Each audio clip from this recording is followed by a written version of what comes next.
መምህሮይ ለእስራኤል መንግስትን የምትመልሰው መቼ ነው ብለው ጠየቁት። ጌታ እንዲህ አላቸው፣ አብ በገዛ ስልጣኑ የወሰነውን ዘመንና ወራት ታውቁ ዘንድ ለእናንተ አልሰጣችሁም። It's not your business። የእናንተ ጉዳይ አይደለም። ይሄ የዓለም መንግስት ጉዳይ የእናንተ ጉዳይ አይደለም።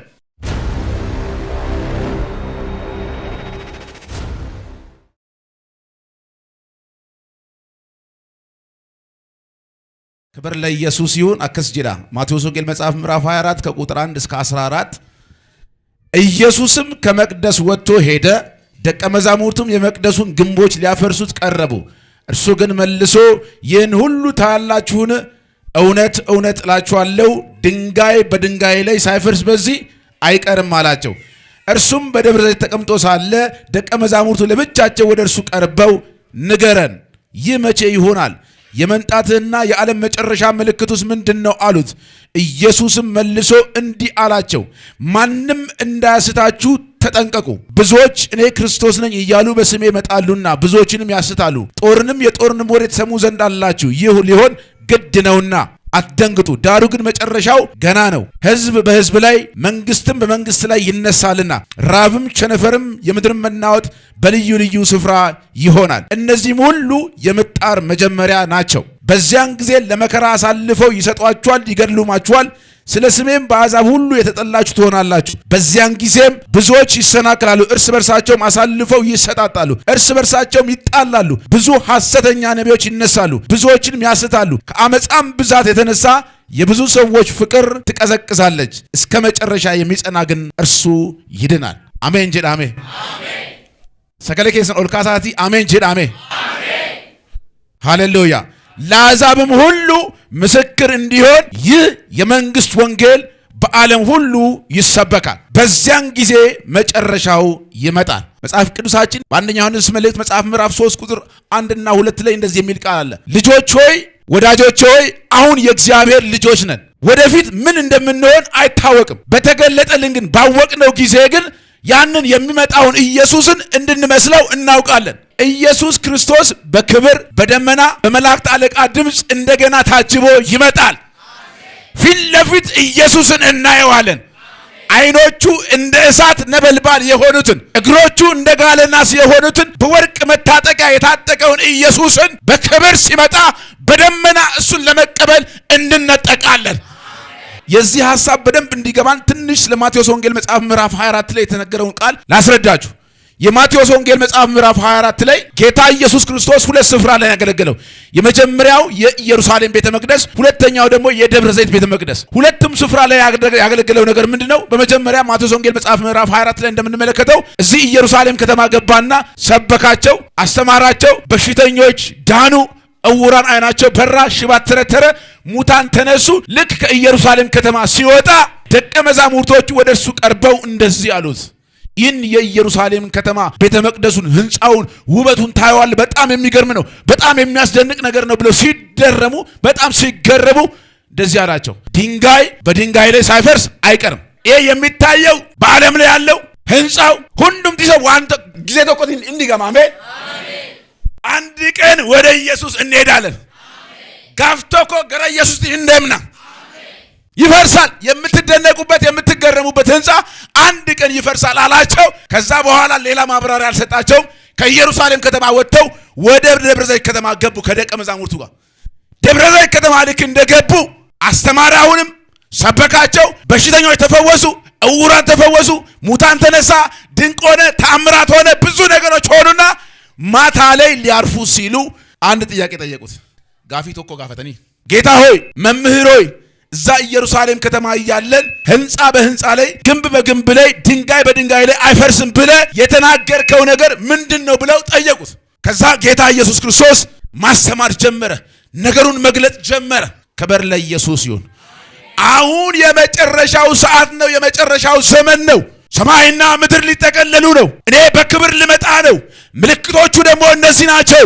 ጦርንና የጦርን ወሬ ትሰማላችሁ። የምድር መናወጥ፣ የምድር መንቀጥቀጥ ትሰማላችሁ፣ ታያላችሁ።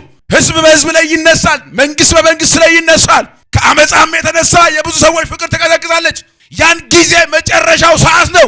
ግድ የለም ግን አይሷችሁ። ሃሌሉያ ዋቀዮ ንብረ ችራሜን ዋቀዮን ንወጅን ጅራሜን በቃ በክብር እየመጣ ደጃፍ ላይ ያለው ደስ አይላችሁም? የጌታ ስለሆናችሁ። ነገር ግን አይዟችሁ፣ ነገር ግን ጽኑ በርቱ ይልና የሚገርመው ቁጥር 14 ላይ እንደዚህ አለ።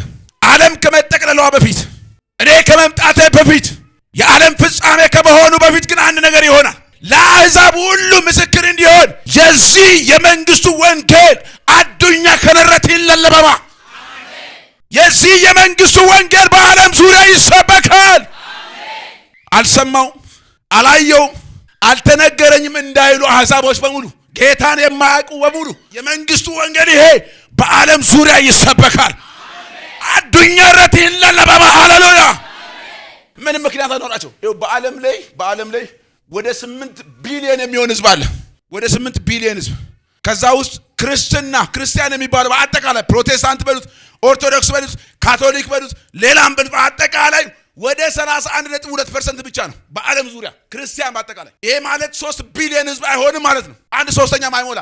የተቀረው ወደ 6 ቢሊዮን የሚሆን ህዝብ ክርስቲያን አይደለም፣ በሌላ እምነት ውስጥ ያለው። አሁን ደግሞ ክርስቲያን ከሚባለው ውስጥ ደግሞ ስናይ 35.6% ብቻ ነው ቦርን አጌን ክርስቲያን ወይንም ደግሞ ዳግም የተወለደ ሰው ልክ እንደኛ ማለት ነው። የተቀረው በሙሉ ሌላ ነው፣ ሌላ ክርስትና ነው። ያለ ክርስቶስ፣ ያለ መስቀል፣ ያለ ትንሣኤ ክርስትና የለም። ስለዚህ ዳግም የተወለደ ክርስቲያን አሁን በጣም ዝቅተኛ ነው። በኢትዮጵያ ከ120 ምናምን ሚሊዮን ውስጥ የሚገርማችሁ 30 ሚሊዮን አይሆንም ቦርን አጌን ክርስቲያን ወይንም ዳግም የተወለደ ክርስቲያን የሚባለው። 90 ሚሊዮኑ ዳግም ያልተወለደ ነው ማለት ነው።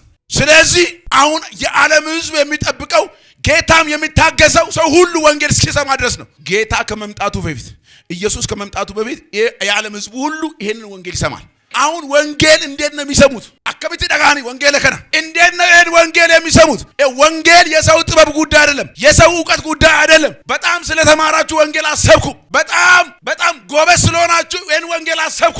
ወንጌል የሚሰበከው ሀፉረ ቁልቁሉትን አሜንጀላ ወንጌል የሚሰበከው በመንፈስ ቅዱስ ኃይል ነው። አንድ ጊዜ ደቀ መዛሙርቶቹ በሐዋርያት ሥራ መጽሐፍ ምዕራፍ 1 ቁጥር 6 ላይ እንደዚህ ይላል። ደቀ መዛሙርቱም ወደ ጌታ መጥተው እንደዚህ ያሉት፣ ጌታ ሆይ መምህር ሆይ ለእስራኤል መንግስትን የምትመልሰው መቼ ነው ብለው ጠየቁት። ጌታ እንዲህ አላቸው፣ አብ በገዛ ስልጣኑ የወሰነውን ዘመንና ወራት ታውቁ ዘንድ ለእናንተ አልሰጣችሁም። ኢትስ ኖት ዩር ቢዝነስ። የእናንተ ጉዳይ አይደለም። ይሄ የዓለም መንግስት ጉዳይ የእናንተ ጉዳይ አይደለም። ለእስራኤል መንግስትን ይመልሳል አይመልስም የእናንተ ጉዳይ አይደለም። ነገር ግን መንፈስ ቅዱስ በእናንተ ላይ በመጣ ጊዜ ኃይልን ትቀበላላችሁ። ከዛስ ሃሌሉያ በኢየሩሳሌም፣ በሰማርያ፣ በይሁዳ እስከ ዓለም ፍጻሜ እስከ ዓለም ዳርቻ ድረስ ምስክሮች ትሆናላችሁ። we need that power። የእግዚአብሔር ኃይል ያስፈልገናል። አሁን ኢትዮጵያን የሚያሳርፍ፣ ምድርን የሚያሳርፍ፣ አፍሪካን የሚያሳርፍ፣ አውሮፓን አሜሪካን የሚያሳርፍ አንድ የእግዚአብሔር እሳት በኢትዮጵያ ላይ ይመጣል። አንድ እሳት በኢትዮጵያ ምድር ላይ ሊወድቅ ነው እና ወንጌል የሚሰበከው ይሄ የዓለም ሕዝብ ሁሉ የሚሰማ ወንጌልን በመንፈስ ቅዱስ ኃይል ነው። ስለ መጨረሻው ዘመን ባይዞይ መንፈስ ቅዱስ ጌታ ኢየሱስ ክርስቶስ መጥቶ ከሄደበት ጊዜ ጀምሮ እየሰራ ነው። ላለፉት 2000 ምናምን ዓመታት በመንፈስ ቅዱስ እግዚአብሔር አምላክ እግዚአብሔር አብ ቤተክርስቲያን እያስዋባት፣ ሙሽሪትን እያስዋባት፣ እያደመቃት፣ ነውር አልባ ነቀፌታ አልባ እያደረጋት ለሙሽራው ለኢየሱስ እያዘጋጃት ነው። ምክንያቱም ኢየሱስ ሙሽራው በክብር በቅርብ ጊዜ ይመጣል እና በኢትዮጵያ ትልልቅ የመንፈስ ቅዱስ እንቅስቃሴዎች ሪቫይቫሎች በኢትዮጵያ ተነስተዋል። በ1930 በ1950 በ1960 በ1970 በ80ዎቹ በተለያዩ አብያተ ክርስቲያናት በኢትዮጵያ በናዝሬት አማኑኤል ሃሌሉያ። ያሁኑ የሚመጣው ክብር ግን ይበልጣል። ሃሌሉያ። በታምኑም ባታምኑም እስከዛሬ በኢትዮጵያ ውስጥ ተነስቶ የማይታወቅ እስከዛሬ በአፍሪካ በዓለም ታይቶ የማይታወቅ የእግዚአብሔር ክብር ከኢትዮጵያ ይወጣል። ዓለምን፣ አፍሪካን፣ አውሮፓን፣ ኤዥያን፣ አሜሪካን ዓለምን ሁሉ የሚያጥለቀልቅ የእግዚአብሔር የክብሩ ደመና ይመጣል። አሁን ያለንበት የመጨረሻ ዘመን ላይ ወንጌል ሊሰበክ ነው በዓለም ዙሪያ። ያንን ወንጌል የሚገልጠው ዋንን ወንጌል ለህዝብ ሁሉ የሚያደርሰው ህዝብ ሁሉ ወንጌል እንዲቀበል የጌታን ድምጽ እንዲሰማ ለወንጌል እንዲሸነፍ የሚያደርግ አንድ መለኮታዊ ኃይል መንፈስ ቅዱስ የሚባል ከላይ ሊወርድ ነው። ስለዚህ ደግሞ መጽሐፍ ቅዱሳችን በተለያየ ስፍራ ላይ ይናገራል። ኢሳይያስ እንደዚህ ይናገር፣ እንደዚህ አለ፣ ውሃ ባህርን እንደሚከድን ምድር እግዚአብሔርን በማወቅ ትሞላለች። እናንተ ለካ ባህርን ባህር ያሰኘው ለካ የውሃ ሙላት ነው። ባህር ውስጥ ውሃ ከሌለ ያ ባህር አይባልም። ኢትዮጵያ የምትባለው በወንጌል ስትሞላ ነው። እግዚአብሔርን በማወቅ ስትሞላ ኢትዮጵያ ትክክለኛ ትርጉሟን ታገኛለች። This is the end time revival። ከኢትዮጵያ ነው የሚነሳው እሳቱ፣ ከኢትዮጵያ ነው የሚነሳው። ምድርን ዓለምን ሁሉ ያጥለቀልቃል። ይሄንን ክብር ሳታዩ አትሙቱ። በጌታ በኢየሱስም እናንተም ልጆቻችሁም ከዚህ ክብር ተቋዳሽ እንድትሆኑ በኢየሱስም እኔ ጸልያለሁ። ዕንባቆም ሲናገር እንደዚህ አለ። ዕንባቆም መጽሐፍ ምዕራፍ 2 ቁጥር 14 ላይ እንደዚህ አለ። ውሃ ባህር እንደሚከድን ምድር የእግዚአብሔርን ክብር በማወቅ ትሞላለች። ኡልፍነ ዋቀዮ ህምቤክት አራሜን በሉ አሜን። በእግዚአብሔር ክብር የእግዚአብሔር ክብር የሆነው ኢየሱስ ነው። ባይዘ ኡልፍኒ ዋቀዮ ኢየሱስ ክርስቶስ ይዳ ኢየሱስ ክርስቶስን በማወቅ የምትሞላ ማለት ኢትዮጵያ፣ ኢየሱስ ክርስቶስን በማወቅ የምትሞላ ዓለም ድፍን አፍሪካ፣ አውሮፓ፣ ኤዥያ፣ አሜሪካ በሙሉ ኢየሱስን ያውቁታል። ከዚህ በኋላ አዳል ሞቲ በኢትዮጵያ ምድር አይመለክም። አቴቴ አይመለክም። ጠቋር አይመለክም። ወሰንጋላ አይመለክም። ኢየሱስ ጎፍታዳ ሃሌሉያ። ሪቫይቫል ሉክ ሪቫይቫል የተውሶ ቃል ነው። ሪቫይቫል ከላቲን የመጣ ቃል ነው። ሪቫይቫል የሚለው ቃል ሪቫይቫሬ ከሚለው ቃል የመጣ ሪቫይቫሬ ደግሞ ማለት የሁለት ቃላት ድምር ውጤት ነው። ሪና ቫይቫ ሪጄቹን እንደገና ማለት ነው። ቫይቫ ጄቹን ህይወት ማለት ነው። በአንድ ላይ ሪቫይቫል ማለት እንደገና በህይወት መኖር፣ እንደገና በህይወት ማንሰራራት። የደከመችው የኢትዮጵያ ቤተክርስቲያን፣ አቅም ጉልበት ያጣችው የኢትዮጵያ ቤተክርስቲያን፣ የታከታት ቤተክርስቲያን እንደገና በመንፈስ ቅዱስ ኃይል ትነሳለች። እንደገና በአቅሟ ይታደሳል። አንዳንዶቻችን አቅቶናል፣ መጸለይ አቅቶናል፣ መጾም አቅቶናል፣ እግዚአብሔርን ቤት ለምደናል፣ የእግዚአብሔርን ቤት ተለማምደናል። ክርስትና ለአብዛኞቻችን ኖርማል ሆኖብናል። አንድ ሰዓት ግን እየመጣ ነው። መድረካችን በእሳት ይሞላል። ሰዎች መቀመጥ አይችሉም። ሃሌሉያ። ወንበር ላይ የማያስቀምጣቸው የእግዚአብሔር እሳት የመጣ ነው። ክርስቲያኒቲ ኢዝ ኖርማሊቲ ኖት ኖርማሊቲ። ክርስትና ኖርማሊቲ አይደለም።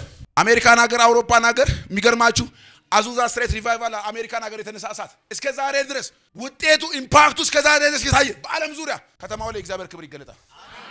እንዲሁ በቃ የክርስቶስ መገኘት ይታወቃል። ሪቫይቫል ማለት እንደገና በህይወት መኖር፣ እንደገና መታደስ ማለት ነው። እና አንድ የመጽሐፍ ቅዱስ አዲሱ የመጽሐፍ ቅዱስ መዝገበ ቃላት የሚባለው ወይንም the new theological bible dictionary የሚባለው ሪቫይቫል የሚለውን ሲፈታው፣ ሪቫይቫል ትርጉሙን ሲፈታው እንደዚህ ይላል። ሪቫይቫል ማለት ልዩ በሆነ መንገድ እግዚአብሔር ምድሪቷን ይጎበኛል ማለት ነው። በልዩ ሁኔታ እግዚአብሔር አምላክ ምድሪቷን ይጎበኛል። ፖለቲካውን እግዚአብሔር ይጎበኛል። ቤታችንን እግዚአብሔር ይጎበኛል። ቤተክርስቲያንን እግዚአብሔር ይጎበኛታል። ሪቫይቫል ማለት በልዩ ሁኔታ የሰዎች ልብ ሲነካ ማለት ነው። በጣም ጠንካራ ነው የምትሉት ወንጌል አይሰማም የምትሉ ሰው፣ ጨካኝ ነው የምትሉ ሰው በወንጌል ኃይል ይነካል። የእግዚአብሔር ጸጋ እንዲሁ በሙላት ይሰራል። እናንተ አሜን አትሉ?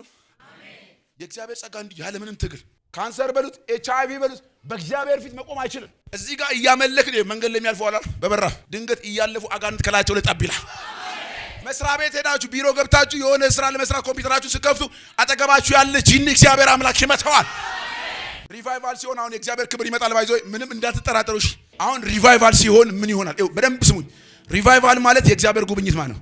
ወይንም ደግሞ ባክ ቱ ዘ ኦሪጂን ወደ ቀደመው ወደ ሐዋርያት ዘመን መመለስ ማለት ነው። ኢየሱስን ይሰብካሉ፣ ኢየሱስን ያወራሉ፣ ስለ ኢየሱስ ይዘምራሉ፣ ስለ ኢየሱስ ያመልካሉ። ወሬያቸው፣ ንግግራቸው፣ ስራቸው ሁሉ በኢየሱስና በኢየሱስ ብቻ ይሆናል።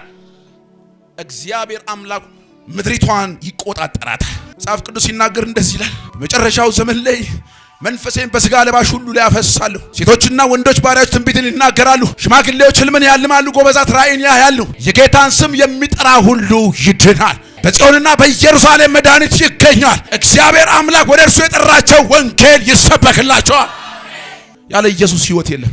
ያለ መንፈስ ቅዱስ ሕይወት የለም። ክርስትና እንዳይቀልባችሁ የጌታ መንፈስ አለ በመካከላችን። ዛሬ ምንድነው የሚሆነው ነገር? እሳት እዚህ ምድር ላይ ይወድቃል። ምንም ክብር እግዚአብሔር አምላክ ያመጣዋል። ልዩ ክብር ይመጣል። ምድሪቷ ኢትዮጵያ ትጎበኛለች። ግን ልክ ሪቫይቫሉ ሲመጣ ባይዘው ያለ የመጨረሻው ኢንድ ታይም ሪቫይቫል ነው የምሰብከው። ስሪት ደገ ይፈዳ የመጨረሻው ዘመን ሪቫይቫል ነው የሚነሳው።